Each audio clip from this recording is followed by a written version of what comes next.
Hello, and welcome to the Atonement Club, episode number 3. I'd like to wish everyone a happy New Year's and have a great 2022 with peace, blessing, and joy. Now, this is episode number 3. This is dedicated to Nathan Thomas, my lifelong friend and brother. He was the first one to ask, when is the next Atonement Club? So God told me the first one that asked about the Atonement Club would receive a blessing, and Nathan received his.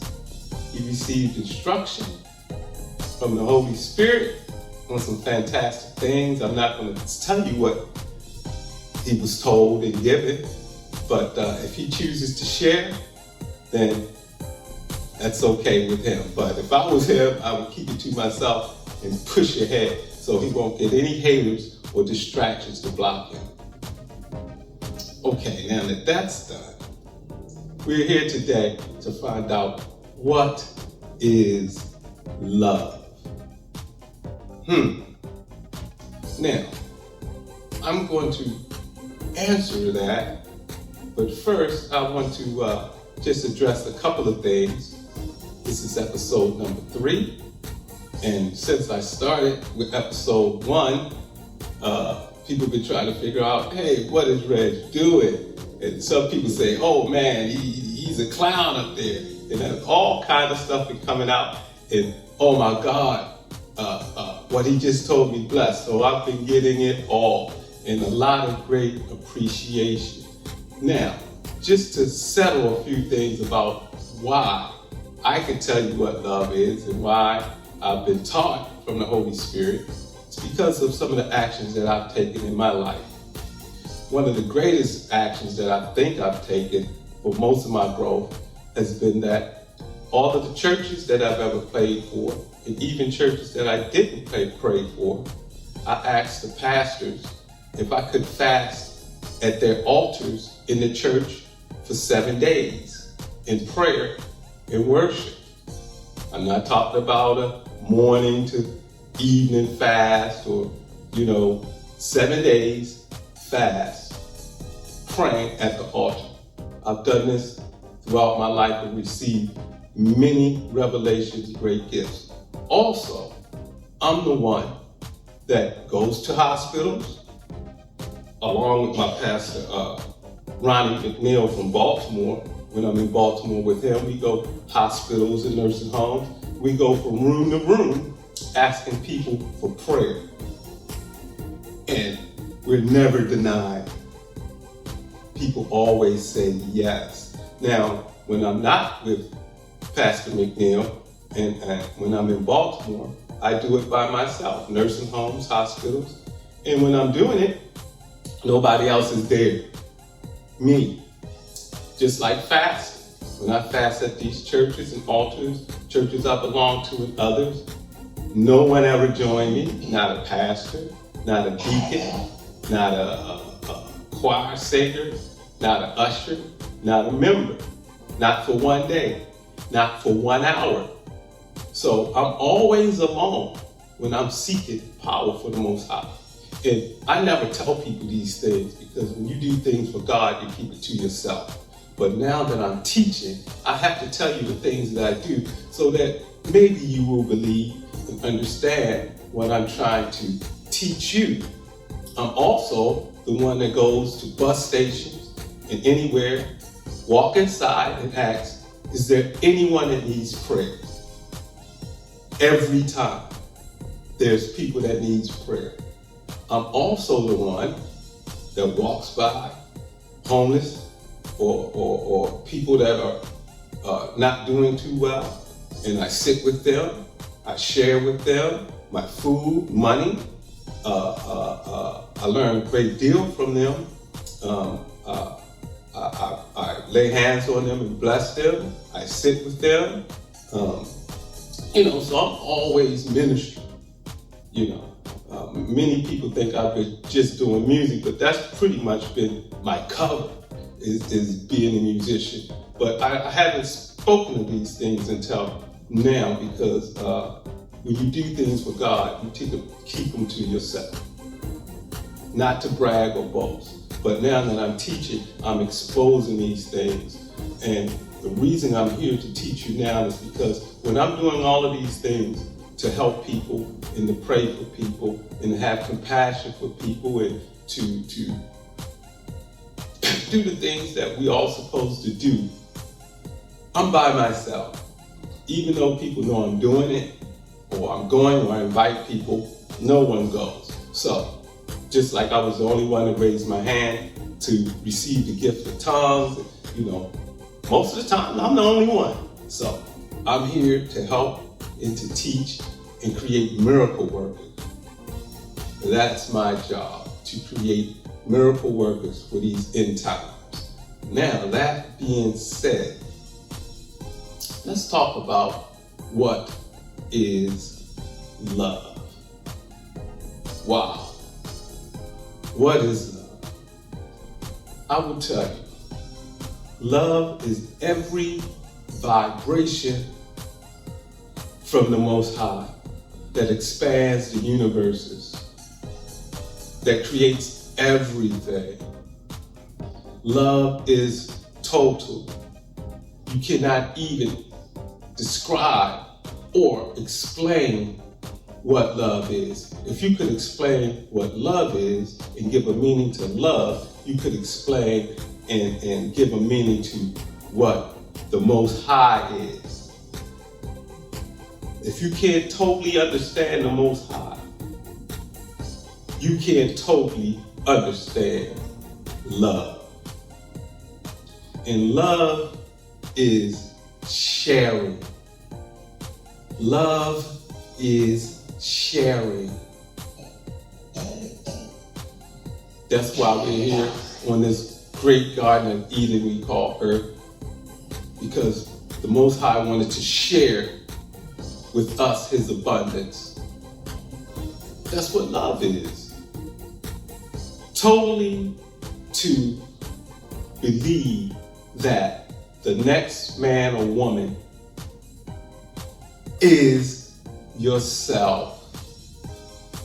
That they have the Spirit of the Most High just like you do. So you have no judgment against them. Only love, compassion, and peace. So people say, well, how are we going to have that in this world? I mean, nice guys finish last and all of this kind of stuff. Well, in a loveless society, the nice guy doesn't feel last. The nice guy doesn't finish last. It just appears to be that way for people that are in competition with one another. Everything in this society is competitive. You want to get a job, you want to compete. You want a woman or man, you have to compete. Everyone competes for the, driving down the street, they're going to compete to see who's going to be the first one to make it to the stop sign. People have road rage and all kinds of stuff over wanting to be in front to go to a stop sign. So, in order to even grasp the concept of love, you have to be able to look at each person, man and woman, as yourself, and to treat them accordingly. Now, a little bit back to my history and my understanding and my education. Last year in Baltimore at Morpheus Records, sending David Andler a shout out. My man Mac Oberheim a shout out. My man Rodney a shout out. All the people at the studio in Baltimore, we have great times. But while I was there, the Holy Spirit ministered to me about the spirit of murder. The spirit of murder. And he said, most of all of us have the spirit of murder. And, I said, the spirit of murder, what does that mean? I mean, everyone? And I started to get ministered to that we love to kill anything that disrupts our peace or our comfort zone.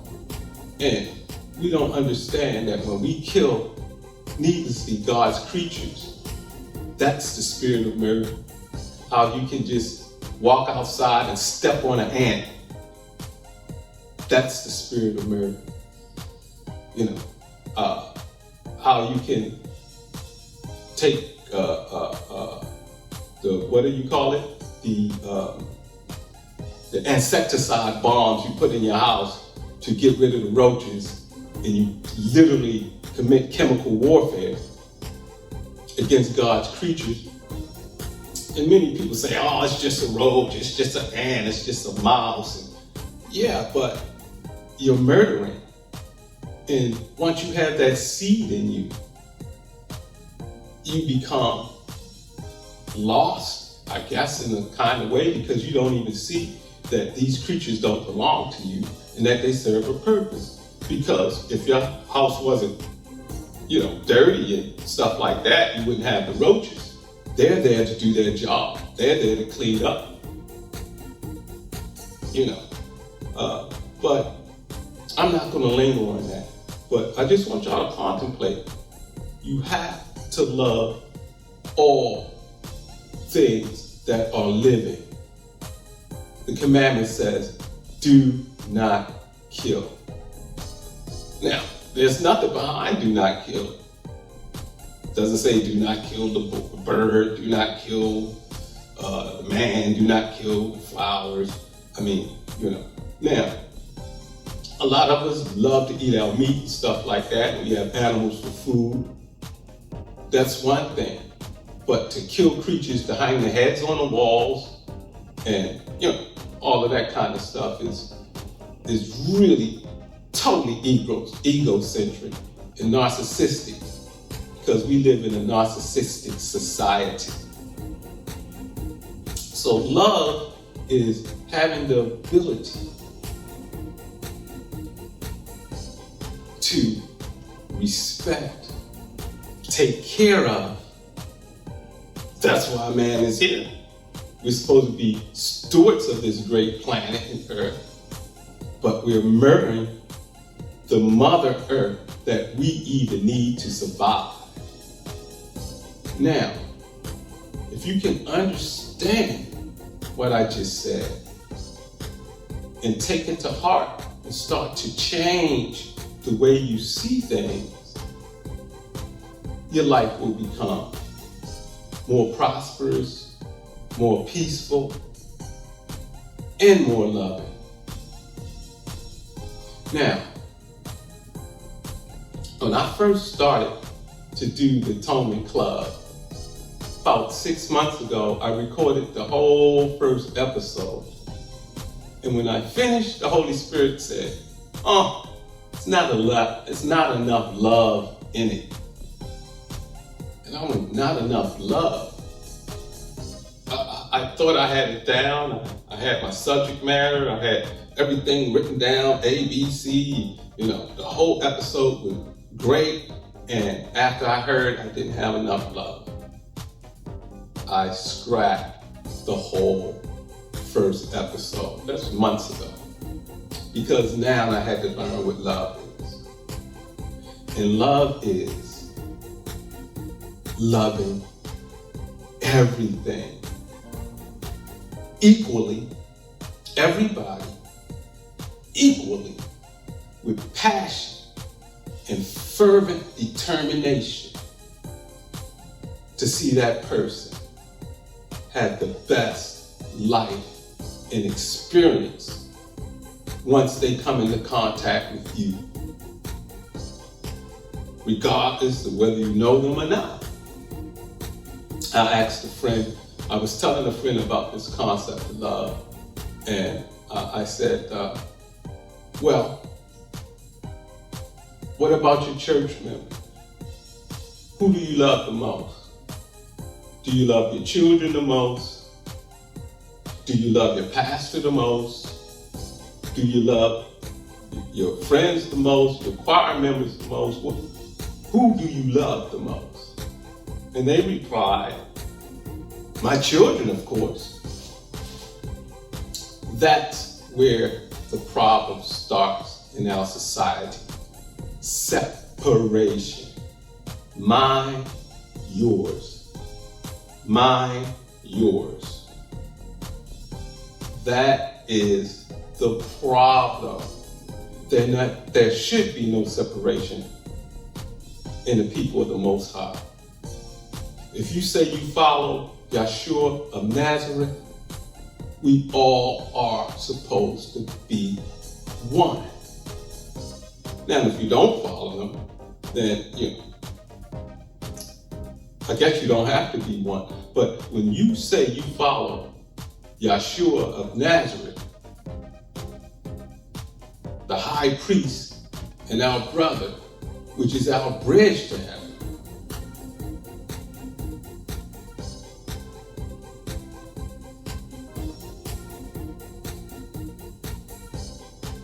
then you have to show all things created by the Most High that live equally. You have to love the trees. You have to love the birds. You have to love the ants. You have to love the elephants. You have to love the flowers. You have to love the fish. You have to love the water. You have to love the sun. You have to love the clouds. You have to love everything in creation.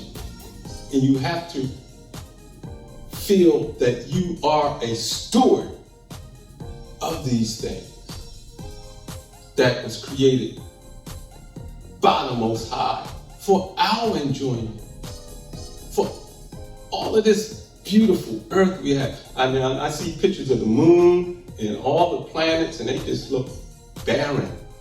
But look at what we have. We have the rainforest, we have the Antarctic, we have life, fish, birds. I mean, so much life, we don't even know it all. And we ignore it. We go to a museum to see a picture of a flower, when you can walk right outside in your backyard and see a beautiful flower and people never look. As a matter of fact, a lot of times people just walk out and step on them. So, what is love? Love cannot be described by man, because love is every vibration of creation. Love is the spark of creation that is in you to create things, whether good or bad. Man, in ego, lives in illusion. Most of us live in illusion most of the time, because any thought that is not grounded in the Holy Spirit is an illusion. A lot of people call it magic. Magic is any thought that is not grounded in reality. And the only thoughts grounded in reality is the thoughts that come to you via the Holy Spirit. Everything else is perishable. That's why things die on this earth and decay, because they're illusions. Everything that's real, that was created, never ceases, never dies. That's why after we get out of this created shell, this illusion that our spirit is in, we're free, because we were created by the Most High. Once we leave this body down like a bundle of clothes, we're free to continue on. That's reality. That is love. And that is what we have to strive for. That is why I'm teaching, because I've experienced so many blessings. So many blessings. Because when you bless people, they bless you back. They really do. Even if they don't say a word, their spirit connects with you. So now, dealing with love, we have all of these different relationships in our lives. Friends, family, husbands, wives, children. Because of the way society is, most of us don't know how to share love with one another because everything is based in our egos, in our wants and needs. And when you want something and you need something, that's saying that you are in lack, because all of the followers of Yahshua in the Most High supposed to know that in the Most High you have all things. You are, and you rest, and you be in that light. In the world, you want things and need things. So, if you want and you need, your mind is already geared up to manipulate somebody for your wants and your needs. And it happens every day. It happens, everybody wants something. Everybody needs something. So they're always manipulating the people that's close to them without even realizing, out of selfishness, greed, and just wanting a lot of stuff that's not important. A lot of needless arguments. The divorce rate is crazy because people get married without God being the center. They come together and go to the courthouse and get the state to give them permission to get married. And then both halves is looking for the better half. And when they get together and find out that the other person has problems and just as human as they are, then there's a problem when people can't get exactly out of you what they had intended because of their wants and needs. And that's the problem with our society. Everyone is manipulating everyone else for their wants and needs. Family members, friends, neighbors, strangers, government agencies. This whole world is based on selfishness, greed, and competition. So, that's not love. It's not even a form of love. It's an illusion. People go, I love you, I love you, I love you, I love you. How can you love me when you don't know what love is? How can you love me, you don't love yourself? How can you love me and you don't love the planet? How can you love me and you don't love every creature that's on the planet? How do you love me and you really don't love the Most High? Now, I'm not trying to come down on anybody. I'm just teaching, and it's just a fact that love is putting yourself last.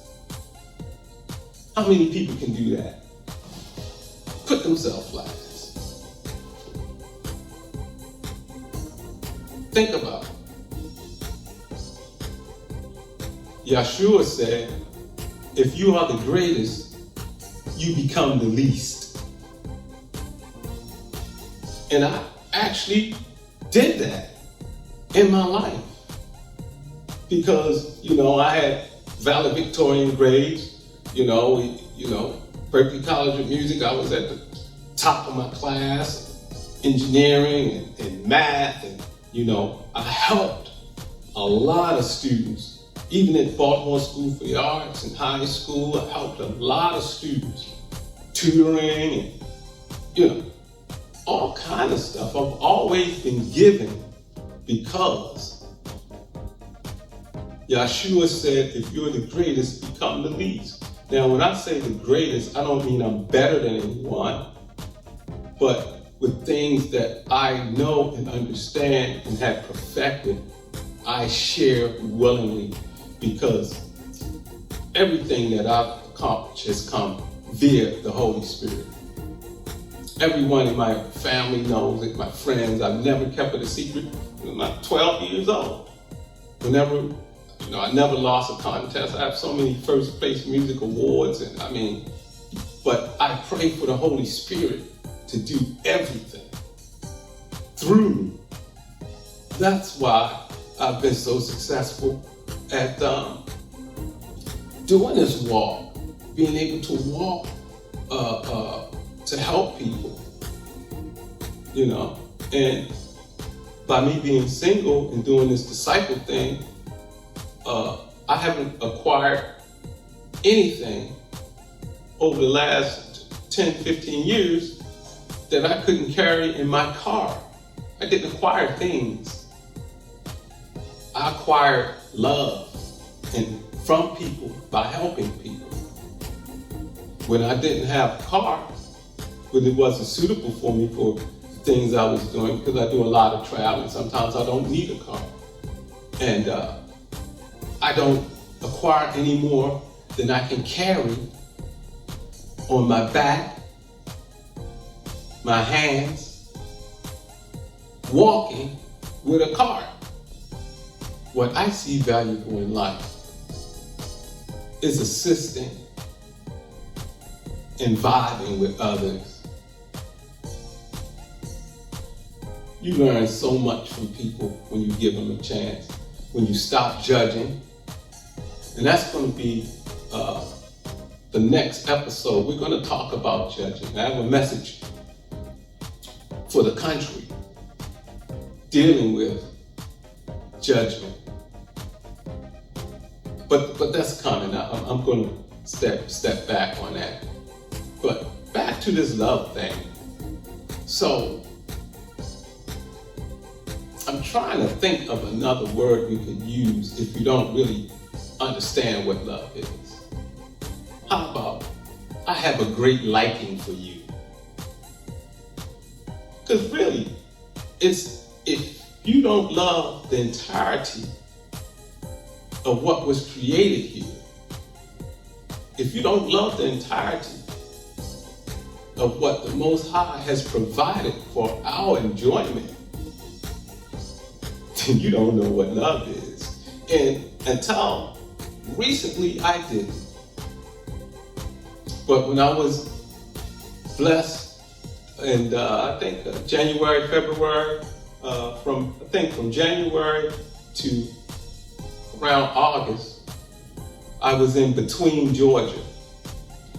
My sister Star, she allowed me to rent a little home she had. She had a lease on it until August. So from January to August, I went down to this little home off the highway in a place called Between, Georgia. The town was called Between, Georgia. And that's where I filmed my first episode of the Atonement Club, the one that I had to scrap. And when I was recording, all kind of miracles and things was happening in the room. But I had to scrap it because it wasn't enough love in it. I didn't know. But I was between heaven and earth in Between, Georgia. Nature in the back, I used to go out every day. Beautiful. The fig trees, the fruit trees, the animals, the insects. And the most miraculous thing happened while I was there. I had a friend that was a bumblebee. No, it sounds crazy, but it's true. Every day, when I would go out in the morning, this bumblebee would come, fly to, and just hover with me. And I would talk to it, it would just hover with me. If I got up, it followed me. If any kind of insect or wasp or anything, because we had the fig trees, and figs are pollinated by wasps. They're called fig wasps. and there were wasps everywhere. And this bumblebee would chase anything that would come near me away. That's when I realized that the bumblebee was like the lion of the insect world. A bumblebee is so fast that it can disappear in the blink of an eye and appear right back. Well, I would walk around the back, in the grass and the flowers, daisies everywhere. And this bumblebee would just follow me and I would talk to it. And then one day, 5 days in, I went out. The Holy Spirit was like, "You've been doing a lot of talking. Why don't you listen?" And I said, "Okay." So I'm sitting out there and the bumblebee comes in front of me again. And it hovered in front of my face about 6 inches, just hovered. I looked in its eyes, I don't know if it was a male or female. And it looked in my eyes, hovering about 6 inches from my face like that. I just stared at it for 15 minutes. And after that, I received revelation on what real love is. Now, was it an angel? I don't know. But what I do know is, ever since I stopped murdering and killing insects and things like that over maybe close to 2 years now, the insect world has opened up to me. As a matter of fact, the first insect that I did not kill was a cricket that was outside the studio. And in my office, if there were clients in the main studio, I had recording systems in my office, but it wasn't soundproof or anything like that. So at night in the back, this cricket was going off, and I had to record. And I started to get a can of spray. And the Holy Spirit said, "What are you doing?" I said, "Oh, that's right, I can't kill it." So I went out and I spoke to the cricket. I said, "Hey, bud, I love your music, I love your communication." Because a cricket is sort of like a violin. A violin is like a cricket. They make the sound the same way. I said, "I love your music." I said, "But I need to record. Can you just chill for a few minutes and I'll let you know when I'm done?"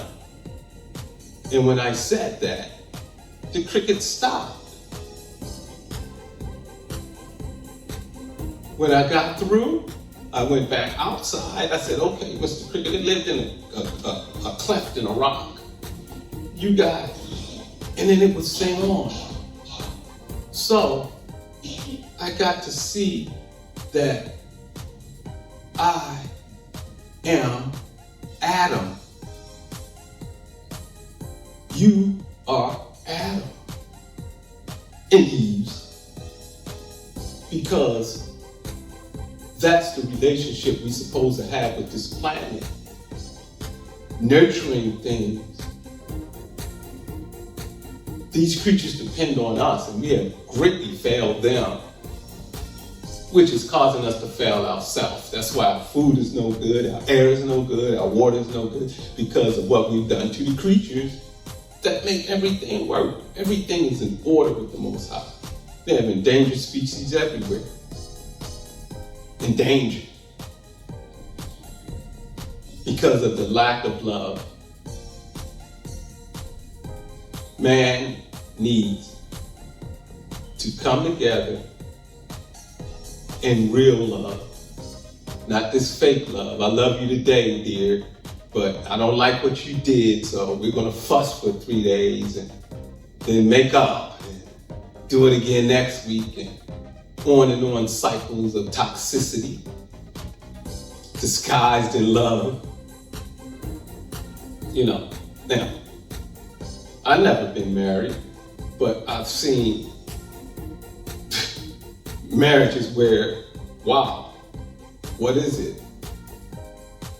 How do you even survive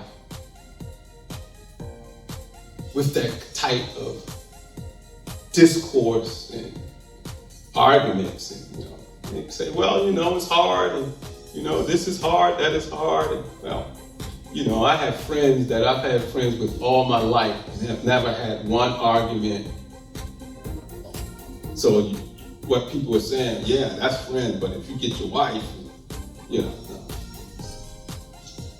You have to learn to not be right all the time. You have to learn to be quiet.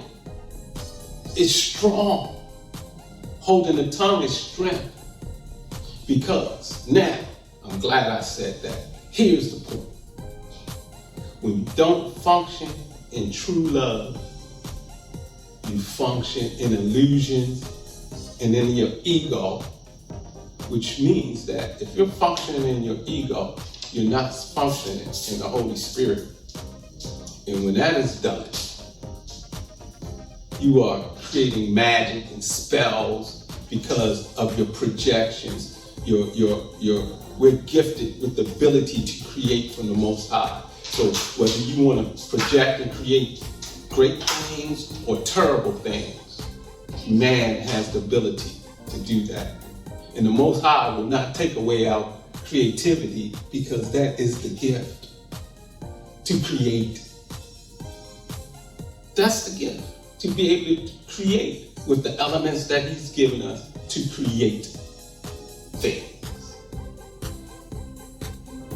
But we want to create mischief. It's just like, okay, you have somebody, some person that is a mass murderer, a serial killer, but they're a great painter and artist and a sculptor. And once they find him and they find all of this wealth of art that he created, they say, well, how can a person so evil and demented create such beautiful things? Because we all have the gift to create. Without tongue, without thoughts. The thought first. So, you will create your condition, whether good or bad, because we have that ability. Now that's love. Free will is love. Forms of love, because that's just pieces.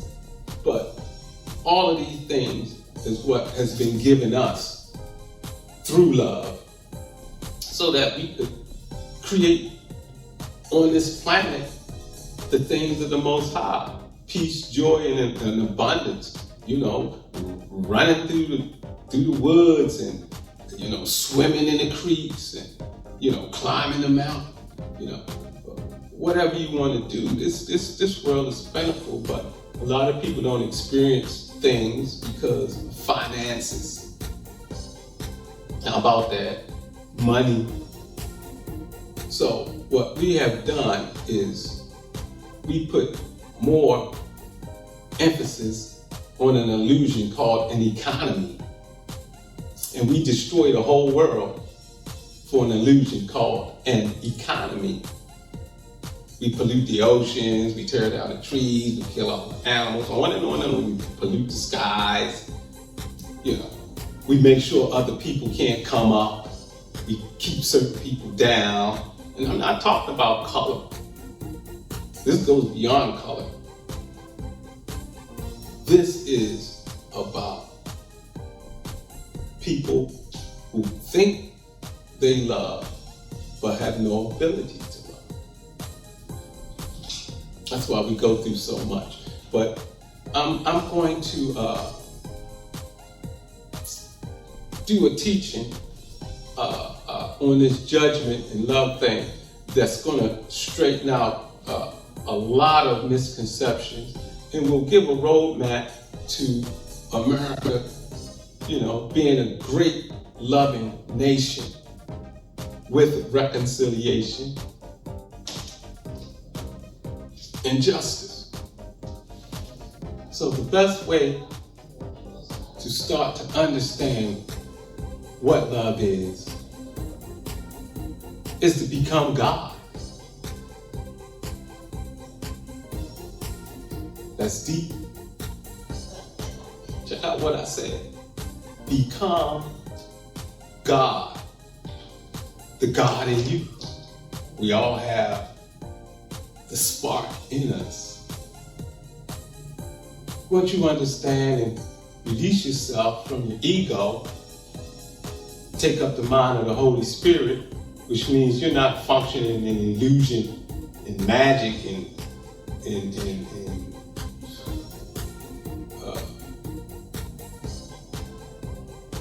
trickery and selfishness. You're functioning in sharing and giving, supporting, encouraging,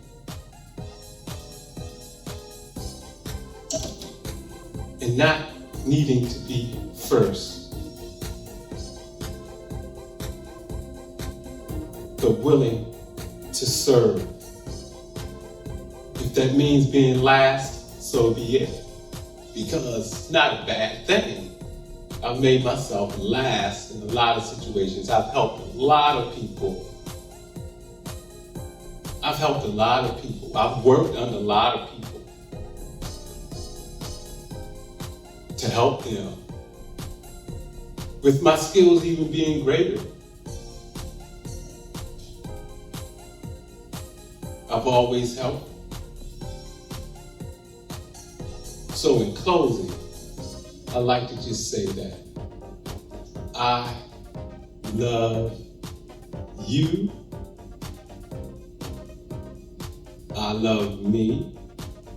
And of course I love the Most High.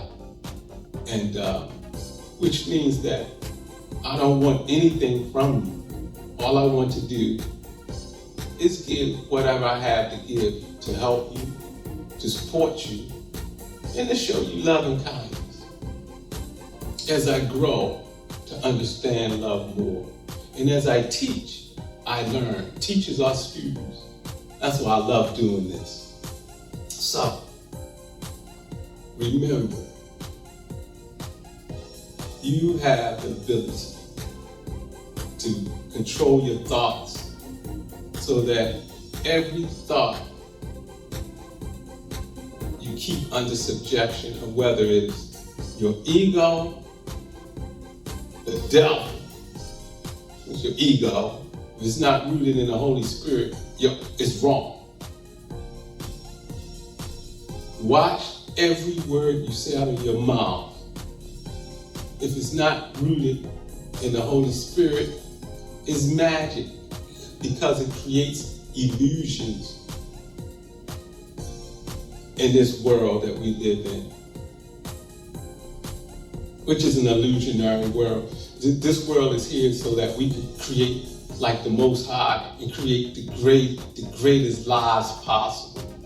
But because we're in a system of unsharing and competition and holding the next man down and wanting to be number one, all of the things that this country is based off the world right now,